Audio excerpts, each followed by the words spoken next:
Bernard Ours, bonjour.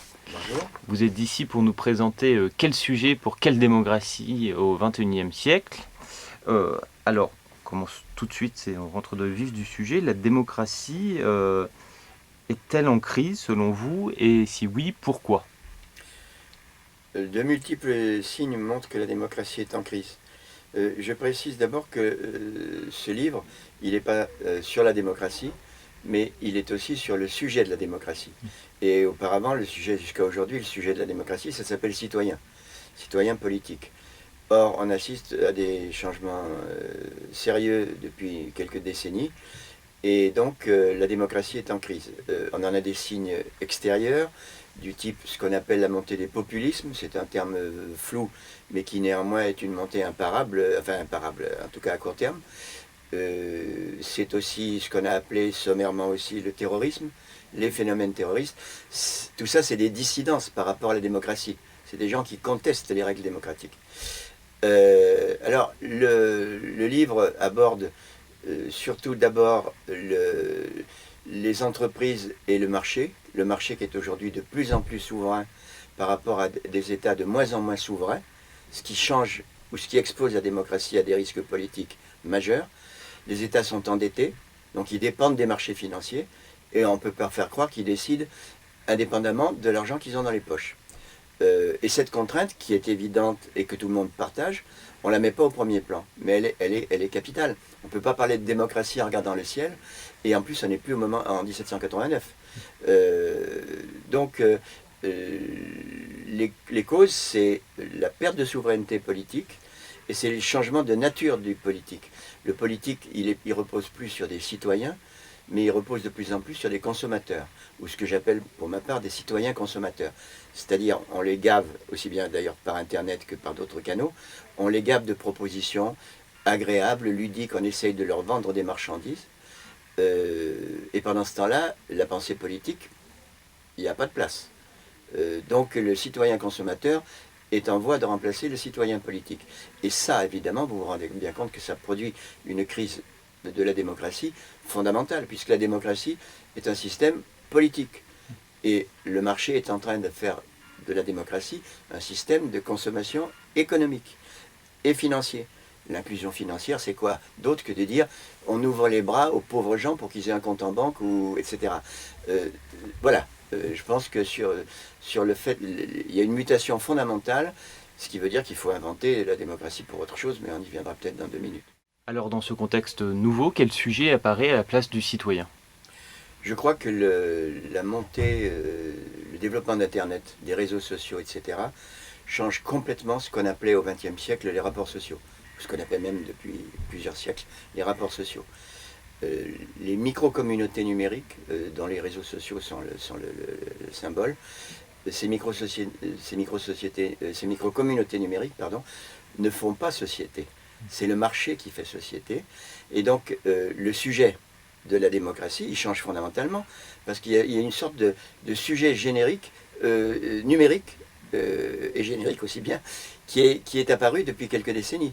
Et je crois qu'on regarde absolument, on sous-estime de manière énorme les effets secondaires, tertiaires et quaternaires d'Internet. Je veux dire, c'est un tapis roulant sur lequel il n'y a pas de marche arrière. Ça, je ne suis pas en train de dire qu'on était mieux au Moyen-Âge ou à l'âge de pierre. Je suis en train de dire qu'on ne maîtrise pas et on ne mesure pas l'enfermement des gens. Alors on sait les dérives des algorithmes, le fait que vous dites oui ou non, j'aime pas, à partir de là, est-ce que vous considérez que c'est de la liberté politique, ça? Je réponds non. C'est de l'aliénation, de la prison numérique. Et ça se développe à grande échelle. Et c'est un outil économique fabuleux pour faire de l'argent. Internet et les réseaux sociaux et toutes les formes de publicité numérique désormais. Je veux dire, ça booste le business à un degré énorme.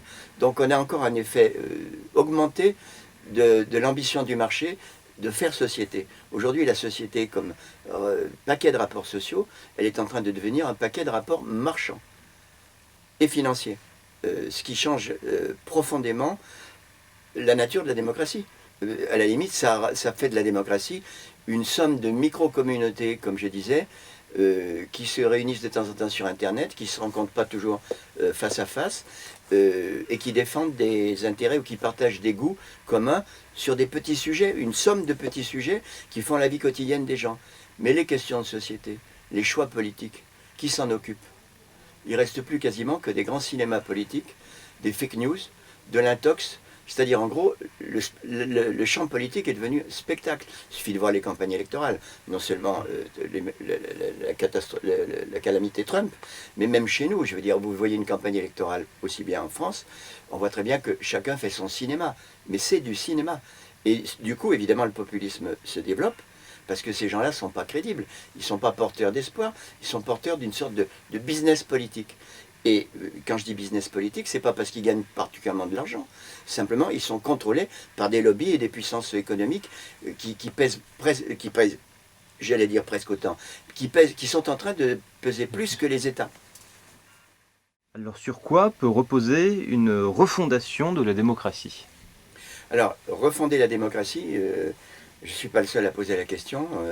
Il y a un nombre d'essais extrêmement nombreux sur la crise de la démocratie, sur les méfaits du terrorisme. Enfin, je veux dire, il suffit de voir les publications, les essais de toutes sortes depuis quelques années. Le constat, on le partage. Les causes, on les partage dans une large mesure. Il y a beaucoup moins de monde quand on veut faire des propositions. Ou alors des propositions qui sont des recyclages de propositions anciennes, qui ne sont pas jetées à la poubelle, mais enfin, qui ne sont pas toujours très crédibles ou ajustées au contexte contemporain. Donc,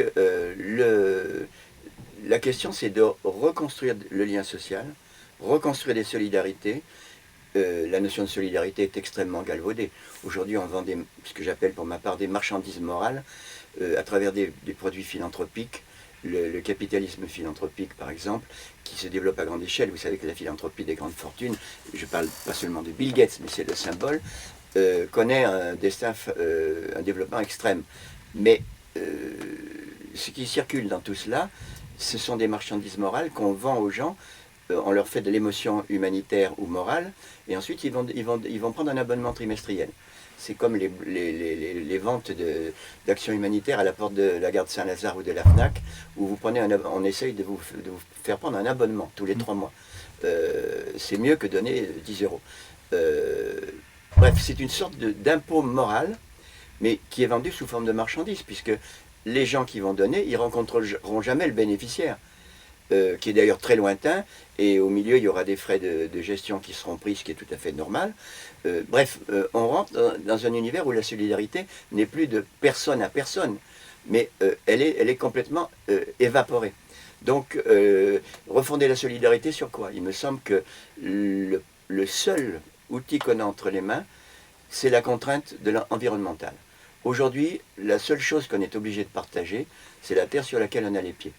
Je ne suis pas de longue date de sensibilité écologiste, mais aujourd'hui, quand on voit le délitement du lien social, on voit bien que les solidarités qui peuvent naître de la gestion de la planète commune, c'est-à-dire de la gestion des communs, ce qu'on appelle les communs, qui sont vraiment c'est la seule piste de rénovation, de refondation de la démocratie, me semble-t-il. Parce qu'au plan politique, comme on est dans le spectacle, comme je le disais, il y a peu d'espoir majeur à cet égard. Et peut-être, pour conclure, je vais lire la dernière phrase de l'ouvrage qui résume un peu, ou qui formule un peu ce que j'ai essayé de dire, et que je lis donc. Voilà. Bardé d'identifiants, en mal d'identité, une cohorte d'animaux numérisés se substitue progressivement au sujet antérieur. La partie n'est pas encore jouée, mais elle est mal engagée. C'est bien pourquoi il nous appartient de nous révolter au plus vite.